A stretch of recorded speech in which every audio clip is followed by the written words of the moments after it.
Israel took control Wednesday of a vital corridor along Gaza's border with Egypt, cutting off Hamas smuggling tunnels.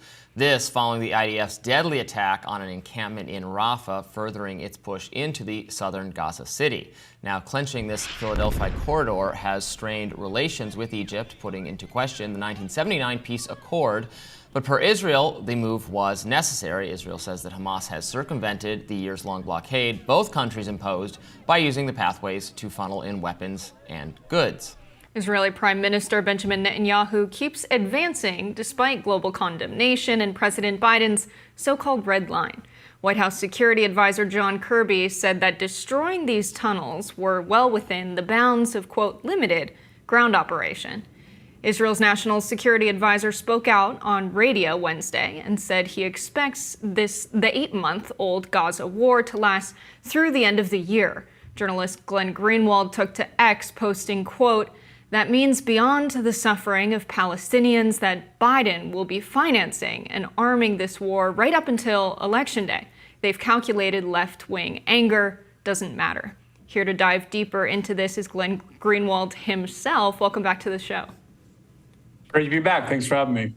So do you think that's an accurate calculation? What's their math on that? I think they could possibly lose the election based on how they've handled, the Palestine crisis since October 7th. Do you think their calculations are accurate here? I mean, politically speaking, which probably is the least important of the considerations when it comes to this war and our role in it, but it's important to talk about. They're very much between a rock and a hard place. They have no good options. They certainly do risk losing enough voters in places like Michigan and other of these swing states between the apathy of young voters or the anger of them and the anger of Muslims and Arab voters who refuse to vote for them. That is a real risk to their prospects for re-election. On the other hand, there's a huge number of voters and especially donors in the United States who are extremely pro-Israel. And if they were perceived to be even more so than they already are, to be antagonistic to the Israelis or somehow abandoning Israel, that could also be a big political risk for them. But I think, Jewish voters have demonstrated for decades that they're tied at the hip to the Democratic Party. They never abandon the Democratic Party, even when Democratic presidents like Obama or Clinton are accused of being insufficiently pro-Israel. I think their much bigger vulnerability is left-wing and younger voters, but I also think they're calculating on the fact that usually left-wing voters whip into line on Election Day, no matter how angry they claim they are, and that's not an unreasonable calculation. That is traditionally what left-wing voters do. So I think it's a difficult situation they're in.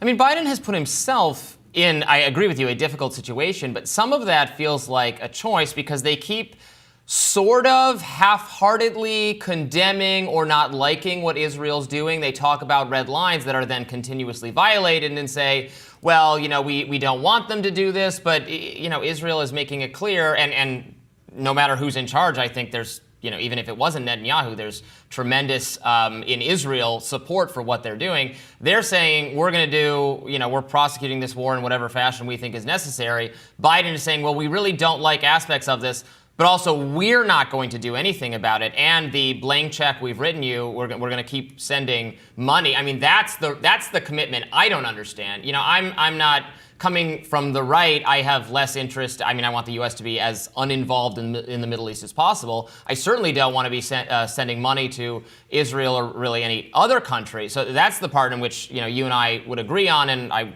like libertarians on the left to work on that, together, getting a disinvestment of this war effort.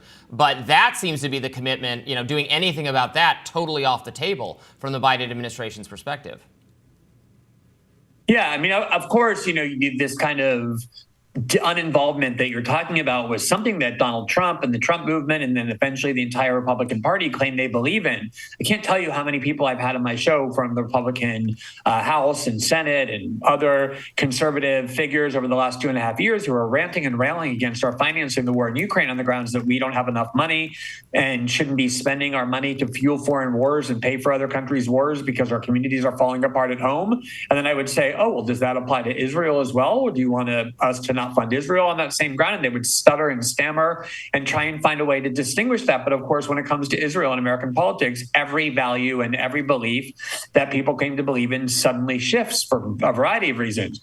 As for Joe Biden's role, you have the perception and the reality. So the reality is that the United States is fully funding, fully arming, and sacrificing our own standing in the world to shield Israel diplomatically. We've repeatedly isolated ourselves from the world in international fora, including the UN, but other places as well, to stand basically alone from the rest of the world, only with Israel sacrificing our own interest, our own standing in the world. In order to do so, bombs that Israel uses come right from the United States. The bomb that you referenced at the start of the show that they used to incinerate dozens of Palestinian children and women in Rafah were American-made bombs, as they usually are.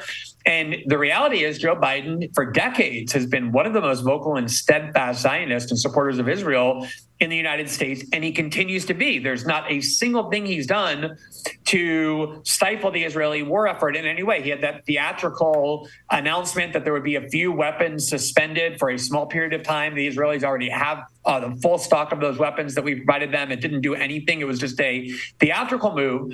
But in politically, perceptions matter more than reality. And I think you're right that the perception is that Biden somehow is abandoning Israel or somehow impeding the Israeli war effort enough to give Republicans that space to attack him on that grounds, even though you really couldn't be more pro-Israel as a politician or a president than Joe Biden is. Following Russia's invasion into Ukraine, we had a lot of rhetoric coming out of this administration about the international rule of law, human rights norms when engaging in conflict. And it seems that all of that rhetoric is turned on its head with how the administration talks about Israel and Israel's treatment of people in Gaza, Israel's assault on Palestine. What does this mean for the long term, for the liberal view that international law matters, that human rights matters? We had the signing of the conventional arms transfer policy in February, and then we had the invasion in October. And within a few months, under the guise of Israel defending itself, we had tens of thousands of innocent civilians killed. Now, the Biden administration promised that they wouldn't transfer weapons to human rights violators. And now we have this ICJ ruling saying that Israel cannot go into Rafah. What does this mean for the liberals' position long term as supposedly respecting human rights law? The idea that the United States upholds international law or believes in international law or rules-based international order has always been a complete and utter joke for most of the world. In the 1980s, Nicaragua brought the United States to the International Court of Justice by alleging that they violated international law by mining the Nicaraguan harbors. And for years after, you had civilian ships being blown up and civilians being killed in Nicaragua, and as well as arming a civil war inside of Nicaragua by funding the Contras, even though the U.S. Congress had banned that. That was the Iran-Contra scandal. And the United States lost in that world court and immediately withdrew and said, we're not under the jurisdiction of this court any longer. And then after 9/11, the Bush administration, the U.S. Congress passed and George Bush signed a law that said that if any American soldier or any American official is taken to The Hague and imprisoned there, we have the right to send armed forces, to send our military to invade The Hague and remove our own soldiers. And then, of course, the minute Vladimir Putin is declared a war criminal by this court and cannot travel to a lot of different countries, we celebrated as though we're the beacons of international law. And now the same with Israel. Israel doesn't belong to the International Court of Justice, doesn't recognize its jurisdiction. They ignore court orders that come from this court, the court that just 2 years ago, liberals were universally celebrating for having found Vladimir Putin guilty of war crimes. So this is so much of what the rest of the world sees, that we abuse and manipulate and hypocritically selectively apply these so-called rules of international law to our adversaries, but immediately exempt ourselves. And, if you're the world's only superpower, you can get away with that. The world is not that way anymore. There's now a multipolar world. There's another superpower called China, and a huge number of countries are leaving Western spheres of influence to go to China, in part because China is effectively exploiting this resentment over the behavior that the rest of the world sees. We finance these wars, we arm them, and then we exempt ourselves from the very rules that we claim we're upholding. You mentioned earlier how that there is an appetite on the right for non-intervention and disengagement, at least on some subjects like Ukraine. And I'm absolutely someone who would like that extended to other topics like the Middle East and Israel as well. And actually, I do think there is at least some healthy appetite among actual Republican voters, among conservative people, for non-intervention on the Israel subject as well. I mean, Thomas Massie just won his re-election decisively. I think he was glad to have AIPAC call attention to the fact that he votes against foreign aid across the board, that there's not a special case for anyone. Now, does the Republican Party, does its elected leaders manifest that or take that to heart? Obviously, the answer has been no, time and time again. Donald Trump has been kind of quiet about the Israel stuff as of late. Frankly, he's been quiet on a lot of his policies. I think he's just kind of hoping general dissatisfaction with Joe Biden will help reelect him, and then he'll decide what his policies are going to be later. He's not going to tell you ahead of time in case they end up being unpopular. But do you think there is, what would you predict for the future on the right? You have discussions with a lot of right-leaning figures like Megyn Kelly and Tucker Carlson, et cetera, some of whom are closer to my position on this stuff, some of whom are more in the hawkish position. But where do you think this is headed? It's always hard to predict when it comes to Donald Trump, because he says one thing one day and then completely embraces the opposite position the next. So much of what he claimed he believed in when he was running for 2016 was not reflected in the policies of his administration or the people he empowered. The first incident that really caused neocons, kind of the Bill Kristol and David Frum types, to become fanatically wary of Trump, and to the point that they went to the Democratic Party, was when Trump in 2016 had this instinct when he was asked about Israel and Palestine of saying, we've been too pro-Israel. We have to be even-handed in order to get a deal done. That's always Trump's main idea of himself, is I get deals done. And that caused enormous indignation. The Democrats attacked him on it for being insufficiently pro-Israel, and a lot of neocons got very suspicious. It turned out when he got into office, he handed Middle East policy to Jared Kushner, who's an Orthodox Jew, his son-in-law, and a fanatical supporter of Israel. And he did things like move the embassy from Tel Aviv to Jerusalem, something that, even 10 years ago was a fringe position. And then Chuck Schumer stood up and defended Donald Trump for doing that. So in reality, he was an extremely, let's call it, pro-Israel or Israel-supporting president, even though I think he clearly has a personal animus toward Bibi Netanyahu, has made some comments since October 7th, kind of blaming Netanyahu for a lot of things. But at the same time, Donald Trump desperately wants to win, in part because winning might be the only way he gets to stay out of prison. And I think he's willing to say or do anything to make sure he wins. And part of what they're now doing is trying to attack Joe Biden for being insufficiently pro-Israel or abandoning Israel. And Trump is saying, I'm going to be the most pro-Israel president ever, to the point where he's saying American Jews who don't vote for me are insane because you should love Israel and care about Israel. And if you do, you would vote for me. How much Trump really means of that, how much he'll really do of that, is an unknown. But it is true that his first term was an extremely Israel-pleasing term. Similar to Robbie's question, I'm really happy with your response there. I think about the typical liberal not understanding the U.S. history of American intervention. We had this conference at Brown University 40 years after the Sandinista Revolution, where many of the key figures of the Contras and the Sandinistas came together and reflected on what happened. A lot of the key reporters were there and UN ambassadors. And it was interesting because the Contras, which were essentially in cahoots with the Reagan administration and various figures in Congress or the Iran-Contra scandal, their reflection on everything that had happened was essentially, if Reagan didn't get involved, if we weren't in cahoots with America, we probably wouldn't see our country destabilized to the extent that it is today. And I think a lot of the establishment Democrats want to believe America's the good guys abroad, that we're fighting for democracy whenever we intervene.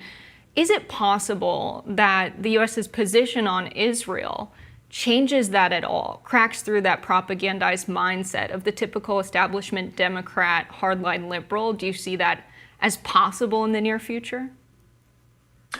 Yeah, I think the 1980s dirty wars in Central America are such an interesting part of history, because that was the Reagan administration, essentially funding covert civil wars and selling sophisticated weapons to Iran to get the money to do so. As you say, that was the Iran-Contra scandal, because Congress had barred the use of funds to fund the Contras. And so they sold highly sophisticated missiles to Iran to get that cash behind Congress's back. And of course, the idea that we go around supporting democracies is laughable when you look at American history. Even to this very day, some of our closest allies excuse me, are, some of the most rigid dictators in the world, the most savage tyrants in Saudi Arabia and Egypt, et cetera. But I think the problem is that Israel is always looked at as an exception. And I think it's important to say why. There are obviously a lot of American Jews in the Democratic Party and some in the Republican Party who are inculcated from birth to revere Israel, to view it as their duty as Jews to protect and defend this foreign country. And there are a lot of evangelicals in Congress and the Republican Party largely who will tell you that the reason they're so pro-Israel is because they believe their theology, their religion compels them to see Israel as this sort of special, blessed, chosen by God country. That is how they understand their religion. And so Israel is always an exception. I mean, we've watched the American right pretend to believe in free speech and hate censorship over the last decade. And since October 7th, some of the worst censorship measures have been implemented as the right cheers because they perceive it as protecting and defending this one foreign country. So I wish you were right in the premise of your question, although I know you're just asking, that maybe Israel could change things. The problem is that Israel is always regarded as this complete aberration. You have people with America First branded on their forehead running around saying we must fund Israel and pay for their military and finance all their wars and sacrifice our interests to defend them. Everything changes when it comes to this one foreign country. I, for one, would like to see a more consistent America First foreign policy across the board. Glenn Greenwald, thank you so much for joining us today. We appreciate it as always. Great to be with you guys. Thanks for having the conversation.